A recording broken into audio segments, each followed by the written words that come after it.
আসসালামু আলাইকুম। কেমন আছেন সবাই? আশা করি আল্লাহর রহমতে অনেক ভালো আছেন। ইনশাআল্লাহ আমিও অনেক ভালো আছি। তো চলে আসলাম আরও একটা নতুন ব্লগ নিয়ে আপনাদের মাঝে। নতুন দিনে নতুন ব্লগ। তো আশা করি আমার ভিডিওটা আপনাদের ভালো লাগবে। তো চলেন আজকের ভিডিওতে কি থাকছে দেখা যাক। আজকে মূলত থাকছে যে বতুয়া শাক। সকালবেলা বাগানে এসে দেখি যে এগুলো প্রচুর পরিমাণে হয়ে গেছে। তো খাবার মতন কেউ নাই, তো অনেকগুলো উঠালাম, উঠাইয়া পাশের বাসায়ও দিয়ে আসলাম।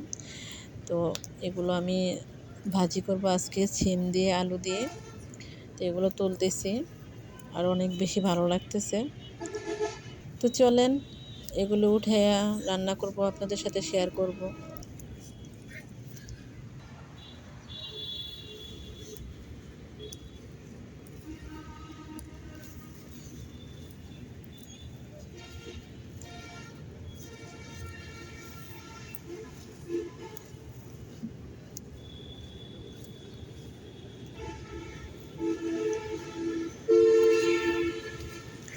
আমার বাসার পাশে মেইন রোড, অনেক বেশি শব্দ হচ্ছে।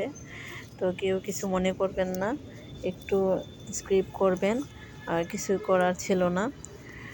তো এগুলো হচ্ছে অনেক অনেক বেশি, পুরা জমিতে এগুলা হয়ে গেছে। মাত্র 10 টাকার বিচি এনে রোপণ করেছিলাম, মাশাল্লাহ দিলে পুরা বাগান একদম ছেয়ে গেছে। দেখেন কত পরিমাণে। তো এটা হচ্ছে পালং শাক, পালং শাকের বিচি তুলবো। তো এটা একটু ভিডিওতে নিয়ে নিলাম যে অনেক বড়, এটা প্রায় আমার সমান হয়ে গেছে। তো সেই জন্য একটু ভালো লাগতেছে, অনেক বেশি সুন্দর লাগতেছিল। একটু ভিডিও তো তুলে নিলাম। আর পাশের গাছটা মরে যাচ্ছে কেন তা জানি না। তো এই পাশে অনেকগুলা ছিল, এই পাশেরগুলো একটু বড় বড় হয়ে গেছিলো। তো এগুলা তুলে নিয়েছি। অনেক বেশি সুন্দর লাগতেছিল। দেখেন মনে হচ্ছে যে ঢাকা শহরে একদম গ্রামের একটা প্রাকৃতিক ছোঁয়া। তো আমি এগুলো একেবারে তুলে নিয়ে বাসায় চলে যাব। আর প্রচুর পরিমাণে মশার আক্রমণে এখানে থাকেই যাইতেছে না। আমি যত তাড়াতাড়ি সম্ভব এগুলো উঠাই নিয়ে চলে যাব। আর এগুলো আমি তুলতেছি এত ভালো লাগতেছিল, যার কারণে আমি ডান দিক বা দিক কোনো দিকে তাকাই নাই। এই যে বসছি তো উঠাইতেছে। আমি আরও আগে অনেকগুলো উঠাই নিয়ে বাসায় রাখছি, তো ভাবলাম এগুলো একটু ভিডিও করি। অনেক বেশি ভালো লাগতেছে, একদম সবুজ আর সবুজ।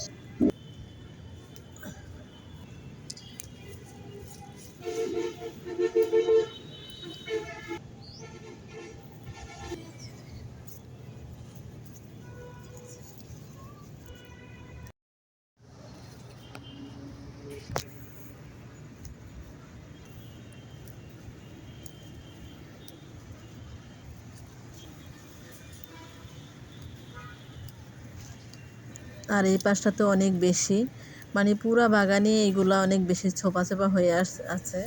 তো আমি খুবই অল্প পরিমাণে তুলে নিতেছি, পুরাগুলা তোলা আমার পক্ষে সম্ভব না। আমি বেছে বেছে তুলতেছি, সবগুলা যেগুলা বড় ওইগুলাই তুলতেছি। আর এগুলো অনেক বেশি নরম ছিল।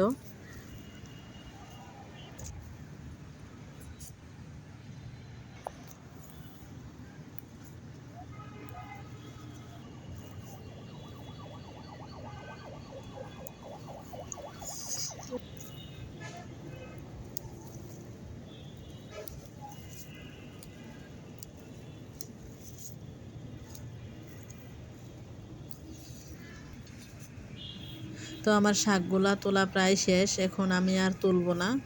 এখন এই তোলা আমার পক্ষে সম্ভব না, এগুলোই আমার হয়ে যাবে। আর আমি আগেও বলছি যে নিয়ে গেছি, ওইগুলো আমার লাগবে না। তো আমার এই পাশে একটা সবজি দেখলাম যে কিরকম নষ্ট হয়ে যাচ্ছে, এই যে শালগমটা। তো জানি না কেন এরকম হচ্ছে। তো প্রায় সবজি আমার নষ্ট হয়ে যাচ্ছে, শালগমগুলো অনেক বেশি নষ্ট হয়ে গেল। তো এগুলা খাওয়া যাবে কিনা জানি না। তো ভাবলাম যে আপনাদের সাথে একটু শেয়ার করি। আর দেখেন এই সাইডে দুলদুলগুলো আসছিল, এটিও নষ্ট হয়ে গেছে। কেন এরকম হইতেছে সেটা বুঝতে পারতেছি না। আর লাউয়ের মাথা তো এরকম হয়ে গেছে। আর সিমগুলো আমি তুলে নিব, এই সিম দিয়ে আমি রান্না করব। তো তো এই গাছের তোলা সিম দিয়ে আর আলু দিয়ে আমি শাকটা রান্না করব। তো আমার এই তোলা হয়ে গেছে সবজি, আমি এখন চুলায় চলে যাব রান্না করার জন্য। আপনারা আমার সাথেই থাকুন। আর ফাঁকে আমার এই যে কপি গাছগুলো দেখা যাচ্ছে, ইনশাল্লাহ কিছুদিন পর কপিও খাওয়া হবে। আর যদিও এখন সবজি খুব সস্তা, ওইটা কোনো ব্যাপার না, নিজের হাতে করাটা হচ্ছে অনেক বেশি আনন্দের। আর এই সিমগুলা বেশি একটা ভালো না, কেমন ছোট ছোট, এগুলা হচ্ছে অন্য জাতের। যাই হোক, আমার শাক তোলার প্রায় শেষ পর্যায়ে, এগুলো আমি এখন পরিষ্কার করে ধুয়ে নেব।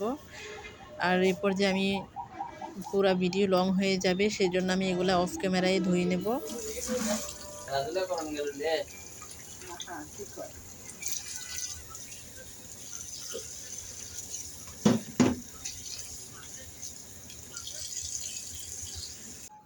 তো সিম, আলু আর শাক আমি খুব চিকন চিকন করে এগুলা কেটে নেব। সিমগুলো কেটে নেওয়ার পর শাক কেটে নেব। তো আপনাদের যদি আমার ভিডিওটা ভালো লেগে থাকে তো প্লিজ লাইক, কমেন্ট, শেয়ার করবেন। আপনাদের একটা লাইক, কমেন্ট আমাকে অনেক বেশি ইন্সপায়ার করে, ভিডিও বানাতে অনেক বেশি সহযোগিতা করে। অনেক ভালো লাগে, আপনাদের সুন্দর সুন্দর কমেন্টগুলো পড়তে অনেক বেশি ভালো লাগে।